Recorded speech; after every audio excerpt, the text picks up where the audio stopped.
আল্লাহ, আমার দিন হলো ইসলাম।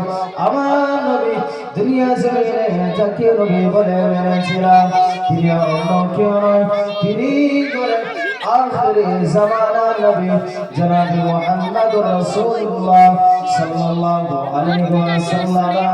তিনি করেন আমার নবী। আল্লাহর ফেরেশতারা বলতে পারে সাদাকতা, তুমি সত্যই কথা বলেছো। আল্লাহ পাক জানিয়ে দেবে, ও আমার ফেরেশতারা শুনে রেখে দাও, আমার এই বান্দাটা সত্য কথা বলেছে, আমার এই বান্দা হক কথা বলেছে, আমার এই বান্দা কবরটাকে জান্নাতের বাগান বানিয়ে দাও। সুবহানাল্লাহ। Tipak untuk Yohana itu.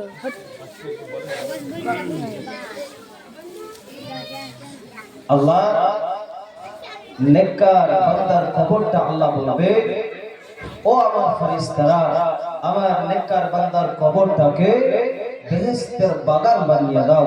আমার নেককার বান্দাটার কবর থেকে নিয়ে আল্লাহ তাআলার জান্নাত পর্যন্ত একটা রাস্তা তৈরি করে দাও, যাতে আমার বান্দা জান্নাতের আরাম নিয়ে, জান্নাতের হাওয়ার আরাম নিয়ে কিয়ামত পর্যন্ত ওই কবরে শুয়ে থাকতে পারে। আল্লাহর ওই বান্দা কিয়ামত পর্যন্ত কবরের আরামের ভিতরে শুয়ে থাকবে। এমন একদিন সময় চলে আসবে, এমন একদিন সময় আসবে, মওলা রব্বুল আলামিন ফেরেশতাকে ঘোষণা করবে, ও আমার ফেরেশতা, ও আমার ফেরেশতা ইসরাফিল আলাইহিস সালাম, আপনি আর এক মুহূর্ত দেরি না করে সিনায় ফুৎকার দিয়ে দেন, আমি আল্লাহ তাআলা কিয়ামত শুরু করে দেব।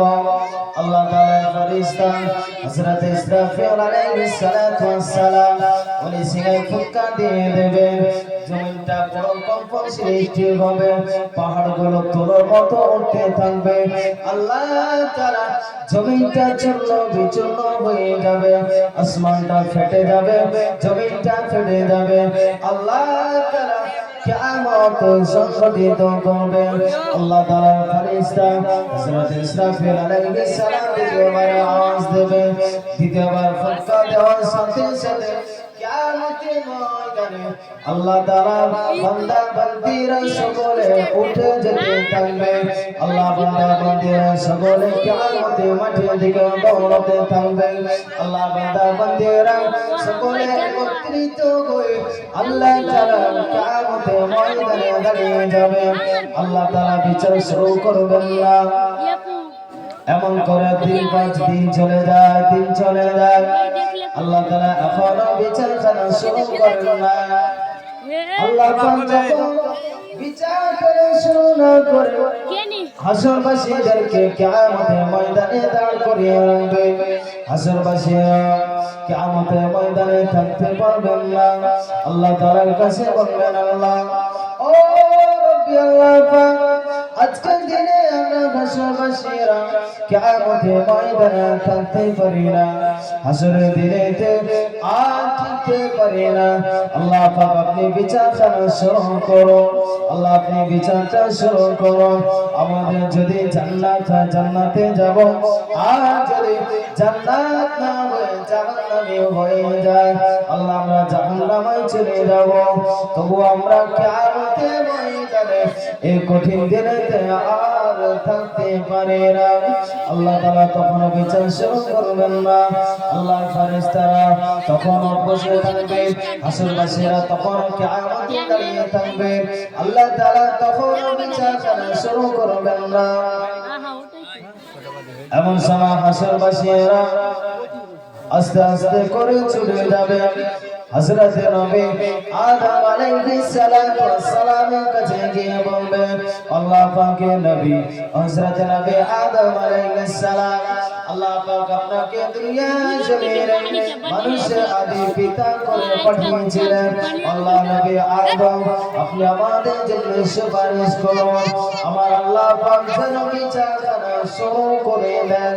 আল্লাহ নবী আদম জানিয়ে দেবেন, ও হাসরবাসীরা, আমি নবী আদম আলাইহিস সালাম সালাম আজকে দিনে তোমাদের জন্য আল্লাহ তাআলা দরবারে সুপারিশ করতে পারবো না আমি তোমাদের জন্য আল্লাহ পাকের দরবারে শাফাআত করতে পারবো না চলে যাও অন্য নবীদের কাছে চলে যাও এমন করে আল্লাহ তাআলার হাসরবাসীরা ছুটে ছুটে অন্য নবীদের কাছে যাবে হযরত নবী ইব্রাহিমের কাছে গেলে একই কথা বলবে আমি তোমাদের জন্য আল্লাহ তাআলা দরবারে সুপারিশ করতে পারবো না অন্য নবীর কাছে চলে যাও ঈসা আলাইহিস সালামের কাছে যাবে আল্লাহ নবী ঈসা আলাইহিস সালাতু ওয়াস সালাম আপনি আমাদের জন্য সুপারিশ করুন আমার আল্লাহ যেন বিচার শুরু করে দেন আপনি আমাদের জন্য সুপারিশ করুন আমার আল্লাহ তাআলা আজকে হাসরের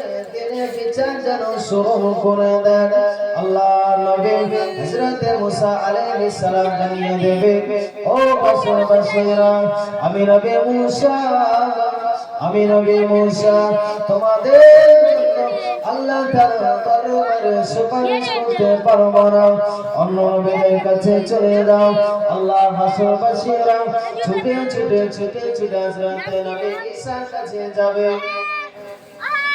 আল্লাহ নবী ঈসার কাছে গিয়ে বললেন ও আল্লাহ নবী ঈসা আলাইহিস সালাতু ওয়াস সালাম আল্লাহ পাক দুনিয়া জমিনে আপনাকে নবী করে পাঠিয়েছিলেন আল্লাহ পাক দুনিয়া জমিনে আপনাকে আল্লাহ তাআলা নবী করে পাঠিয়েছিলেন আপনি আমাদের জন্য সুপারিশ করুন আমার আল্লাহ পাক আমাদের বিচার যেন শুরু করে দেন আল্লাহ নবী ঈসা জানিয়ে দেবে ও হাসরবাসীরা ও হাসরের দিনে আজকে দিনে মানুষেরা আমি নবী ঈসা তোমাদের জন্য সুপারিশ করতে পারবো না তোমরা চলে যাও আল্লাহ নবী যিনি বলেন আখিরে জামানা নবী তিনি তোমাদের জন্য আল্লাহ তাআলা দরবারে সুপারিশ করতে পারবে হাসরবাসীরা সঙ্গে সঙ্গে ছুটে আমাদের নবীর কাছে চলে যাবে আসসালাতু ওয়াসসালামু আলাইকা ইয়া রাসূলুল্লাহ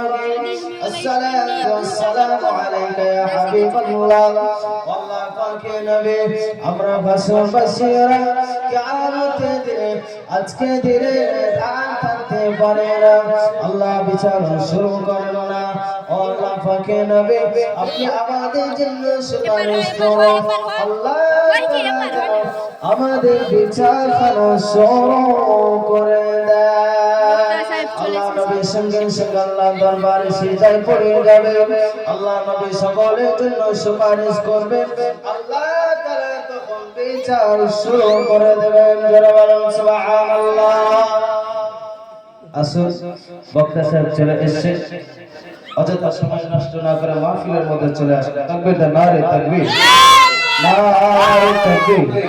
সিলসিলা